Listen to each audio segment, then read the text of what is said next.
team on the road, winning 9 in a row, now 10. You know the defense is going to be inspired, Cowboys-wise, going against DeMarco Murray. But the Eagles cannot get out their way. The first game, they had 7 or 8 penalties offensively. They need to fix that part of their football team. Defensively, the same issues that have been plaguing this team since basically Coach Johnson has died, passed away. They've always struggled defensively, and they're getting even worse today. You're talking about Maxwell not being able to cover. They've completed anything they wanted in the first game on the right side. They came back this week, and when Wheaton making a great throw in the red zone, a little post route to Terrence. So the same issues defensively that are plaguing this football team, they need to fix that. They don't pressure the quarterback as much as they did last year. But offensively, that's really where the issues are. You get Murray, and you expect Murray to be the down here runner that we saw last year in Dallas. They're running from a shotgun. That's not what he likes to do. That's not his style. Usually in a shotgun, they have McCoy, a guy who's able to make guys miss, who's slippery.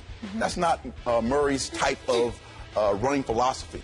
They did an outstanding job on Sproles, Dallas Cowboys did yesterday. They were inspired defense. So this can be fixed, but they first have to fix the point of running the football effectively. They need to find out. And again, are you going to install the I formation? No, they don't need to install the I formation. But offensive line-wise, you need to do a better job of sealing, giving him a hole where he can hit the hole and not go from sideline to sideline. And Chip Kelly has been successful everywhere he's been. He's going to be able to change up and make sure that his running back that he got from Dallas is able to help his football team. And the only way he's able to do that is by offensive line and getting some holes where he can run straight up and down the field. Eric Allen, I need you and folks outside of Skip Bayless. I'm talking about people that played in the NFL to define success for me. I understand where you and I are coming from. But with all due respect, I am getting sick and tired of people telling me that Chip Kelly was successful. Chip Kelly won football games. Chip Kelly never won a national championship. Right. Chip Kelly missed the playoffs last year. Chip Kelly is a good football coach. But I do believe that we have the right to sit there and say, or distinguish rather, the difference between being a winner and being good. There is a difference. Do I think Chip Kelly is a good coach? Yes, the record mandates that. Even though they didn't make the playoffs last year, even though they won they lost 3 of their last 4 regular season games, and they now have lost 5 of their last 6 regular season games when you consider the fact that they're 0-2 right now. There's no arguing that in 2 seasons in Philadelphia, Chip Kelly is 10-6 both seasons. He ain't 6-10. So we're going to sit there and give him credit where credit is deserved and say he's a good coach. But there's a difference between being good and being a winner. And I have yet to see Chip Kelly validate that he is a winner. So now we look at the fact that he is no longer in college and he's on the NFL level, and now he's controlling stuff because he's the de facto GM essentially, and he's calling the shots in terms of getting guys out there. Well, or getting guys on your squad. You brought Byron Maxwell into the mix. Paid him over $60 million. I remember you, Eric. I know you could play. And I know you know when somebody is a bit overrated at that cornerback spot. For sure. Can I get an amen on Byron Maxwell? Oh, you can. Say it. Say it with me. Say amen. Amen. There we go. Because he is struggling just like the rest of the corners. All right.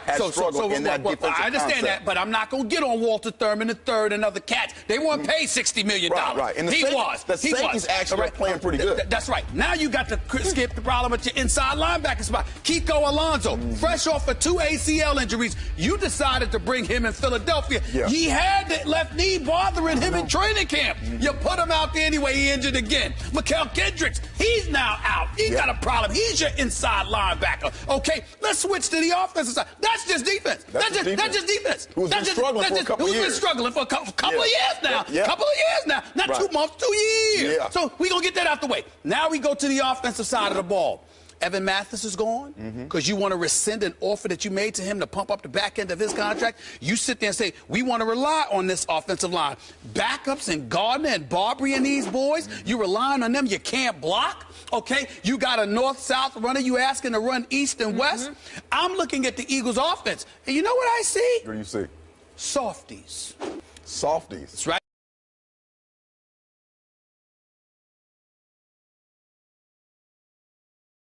about DeMarco Murray. I'm talking about cumulatively. I'm talking about a unit. This is what I'm talking about. I'm not calling him soft. Jordan Matthews can ball. Yes. He's an elite number 2. Yeah. Just a little bit shy of being number 1. He need another year or so. All right? Don't talk to me about Riley Cooper. Damn it, he need to be on the offensive line because all he does is block. Right. Remember? That's the first time we learned that the criteria for the wide receiver was blocking instead of catching passes. Remember, we didn't know that until Chip Kelly came along, okay? So I'm just looking at these guys, Aguilar and these boys, they got to prove something. They do. First 2 weeks, the Eagles, last point, Eagles were scoreless in 5 of the first 8 quarters of this season with that high-powered offense. You know why? Atlanta punched them in the mouth in the first half. The Cowboys punched them in the mouth in the first 3 quarters. You're talking high power. They're not high powered anymore. That's where we need to. I agree with that. They lost their explosiveness. Okay, 2 years ago, Deshaun Jackson, the guy who can break the top off, he was too small, too whatever for you in the locker room. I get that, Eric. They need to find a way to get back to running the football. I want to bring Skip in here. All I'm saying is this: for the first 2 quarters against Atlanta and the first 3 quarters.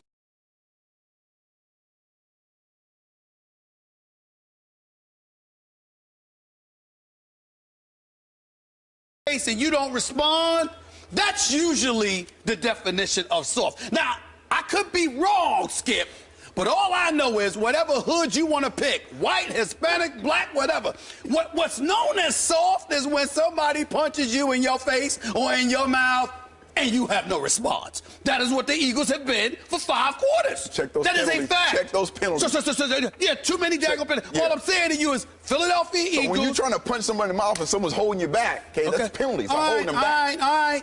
You can say that. Go ahead, Skip. All right. Let's hold that thought, Skip. We don't want to cut you off, and we need to take a break, so we will revisit your side when we return here on First Take. Keep it here. Skip knows softies. Hold on.